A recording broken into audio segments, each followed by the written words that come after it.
रात के 11 बजे थे। गांव की सड़कें सुनसान थीं और केवल दूर कहीं कुत्तों के भौंकने की आवाज गूंज रही थी।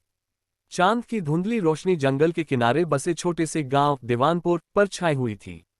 ठंडी हवा पेड़ों के पत्तों से टकराकर एक अजीब सी सनसनी पैदा कर रही थी, मानो कोई अनजानी शक्ति जंगल में छिपी हो। रामू, एक साधारण किसान, अपने छोटे से मिट्टी के घर में अकेला था। उसकी पत्नी और बच्चे शहर गए थे और वह गांव में अपनी फसलों की देखभाल के लिए रुका था। आज रात कुछ अलग थी।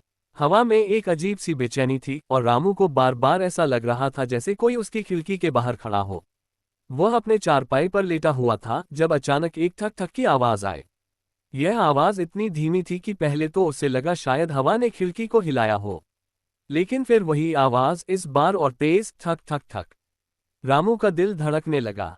उसने धीरे से उठकर खिड़की की ओर देखा, लेकिन बाहर केवल अंधेरा था। कौन है? उसने हिम्मत जुटाकर पूछा, लेकिन जवाब में केवल सन्नाटा था। उसने लालटेन जलाने की कोशिश की पर उसका तेल खत्म हो चुका था। अब केवल चांद की रोशनी ही उसका सहारा थी। फिर से वही आवाज आई, इस बार दरवाजे से।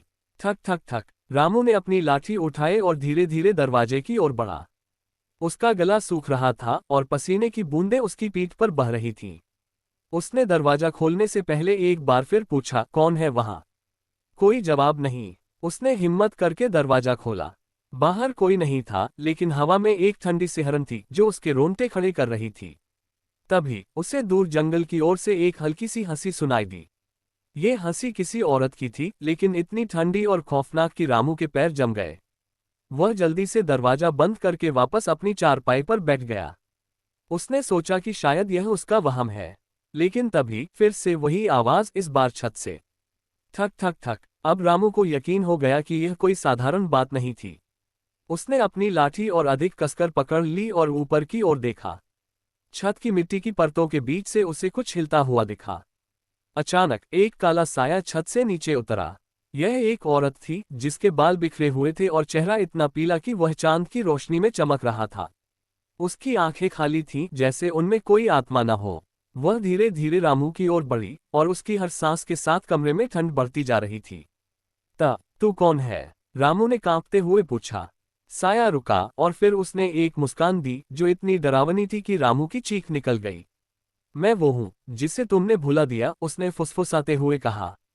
उसकी आवाज ऐसी थी जैसे वह हवा में तैर रही हो। रामू को अचानक याद आया। कई साल पहले उसने अपने खेत में एक औरत को देखा था जो रात में अकेले भटक रही थी। गांव वालों ने उसे चुड़ैल कहा था और रामू ने डर के मारे उसकी मदद नहीं की थी। उस रात के बाद वह औरत फिर कभी नहीं दिखी थी।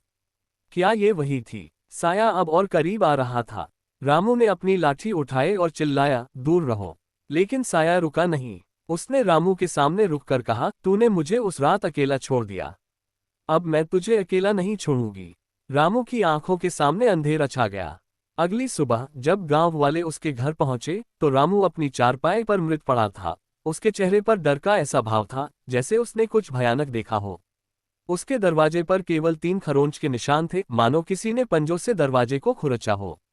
गांव में यह बात फैल गई कि मृत रात की दस्तक फिर से लौट आई थी। कोई नहीं जानता था कि वह साया कौन था, लेकिन हर कोई डरता था कि कब उसकी बारी आएगी।